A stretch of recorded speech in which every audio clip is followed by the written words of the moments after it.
आपकी आज्ञा है कि सब संतों की वाणी सुनो, परंतु प्रश्न यह है कि कभी कभी दो संतों के एक ही विषय पर सिद्धांत भिन्न भिन्न होते हैं, तो मन में संशय उत्पन्न होता है, तो कृपया इसका उपाय बताएं। बड़ी अच्छा, बहुत अच्छा प्रश्न, गजब का प्रश्न है। आप बताएंगे कि आप मेरे बारे में कह रहे हैं कि आप तो कहते हैं सब संतों को सुनो, लेकिन और संतों के कई बार दो संतों के परस्पर सिद्धांत विचार नहीं मिल पाते, ऐसी स्थिति में हम क्या माने जी?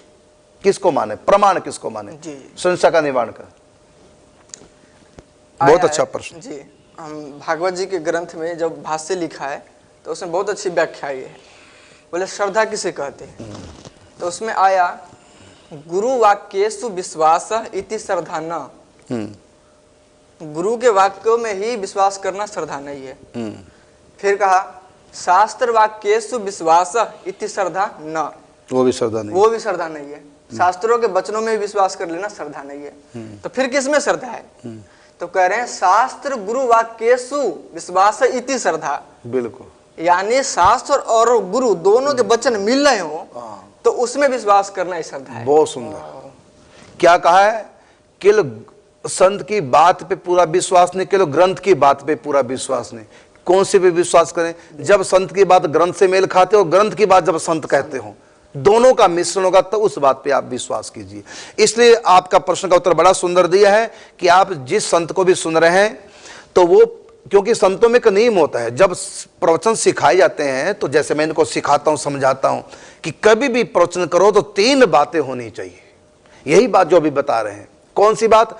एक तो हम अपनी बात तो रखें, लेकिन कभी ये ना कहें ये मेरी मान्यता, हमारी मान्यता थोड़ी चलेगी। ये सब कहीं कहते मैं तो ऐसा मानता हूं, ये शब्द नहीं कहना चाहिए। किसी संत को, किसी प्रवक्ता को ये नहीं कहना चाहिए कि मैं तो ऐसा मानता हूं। अरे हमारे मानने से क्या होगा, हम तो गलती भी मान सकते हैं।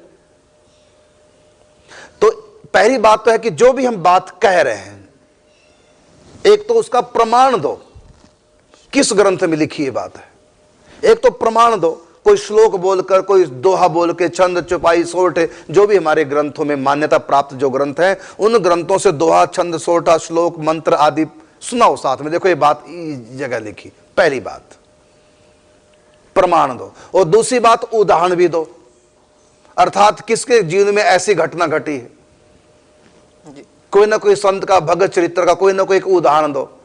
जैसे अभी इन्होंने प्रश्न किया कि भगवान को पत्नी के बारे में, तो मैंने उदाहरण दिया कि भगवान स्त्री बन सकते हैं। दो उदाहरण दे दिए, प्रमाण दे दिए उदाहरण। कौन से? एक मोहनी अवतार स्त्री के रूप में, और दूसरा अवतार दे सुखिया का रूप धारण करके उनके पति की सेवा की ठाकुर जी। तो दे दी ना दो उदाहरण। ये दृष्टांत हो गए। तमेव सर्वम दे देवा, ये सिद्धांत हो गया। ये और ये सिद्धांत कहाँ लिखा कि तमेव सर्वम मम देव देव, तुम मेरे सब कुछ हो।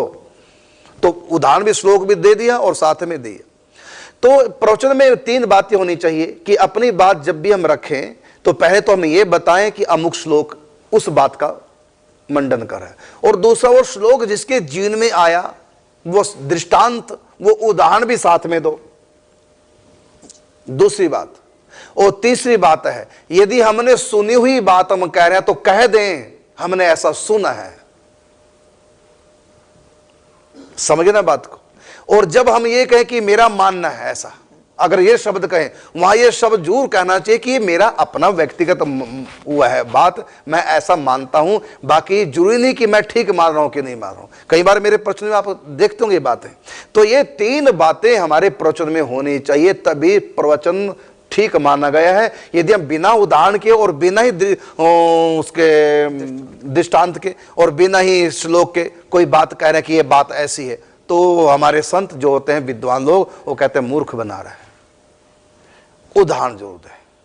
तो मैंने इनको समझा रखा, कोई बात कहें तो श्लोक, छंद, सोरठा, चौपाई, हमारे पूर्वाचार्यों की वाणी, वो जरूर देखो। अभी आपने बताया कि जो शास्त्र कहता है उसको, उस पर भी हमारी पूर्ण श्रद्धा नहीं, जो संत कहते हैं उस पर पूर्ण श्रद्धा। किस पे श्रद्धा? जो बात संत भी कह रहे हो और शास्त्रों में भी लिखी हो, दोनों का मेल हो।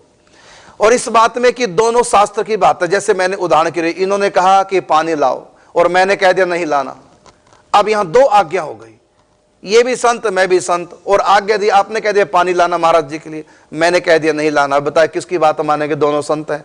मेरी बात मानोगे इनका तिरस्कार, इनकी बात मानोगे मेरा तिरस्कार। ऐसी स्थिति जहां हो जाए कि बात दोनों ठीक कह रहे हैं, दोनों शास्त्र के अनुसार, लेकिन आज्ञा अलग अलग है, तो वहां किसकी बात माने? शास्त्र कहते हैं गुरु आज्ञा गरीयसी, अर्थात गुरु की आज्ञा वहां मानो, फिर कोई दोष नहीं लगता। तो आपके प्रश्न का उत्तर मिल गया आपको कि आपकी आज्ञा की सब संतों की वाणी सुनो, परंतु प्रश्न यह है कि कभी कभी दो संतों के एक ही विषय पर सिद्धांत भिन्न भिन्न होते हैं, तो मन में संशय उत्पन्न हो जाता है, तो कृपया इसका उपाय बताएं। तो इसका है कि देखो, दो अलग अलग बात कह रहे हैं, शास्त्र की बात किसकी मैचिंग हो रही है? क्योंकि वो बात अगर कह रहे हैं सिद्धांत की, क्या वो उसका उदाहरण दिया उन्होंने? श्लोक सुनाया कोई ऐसा?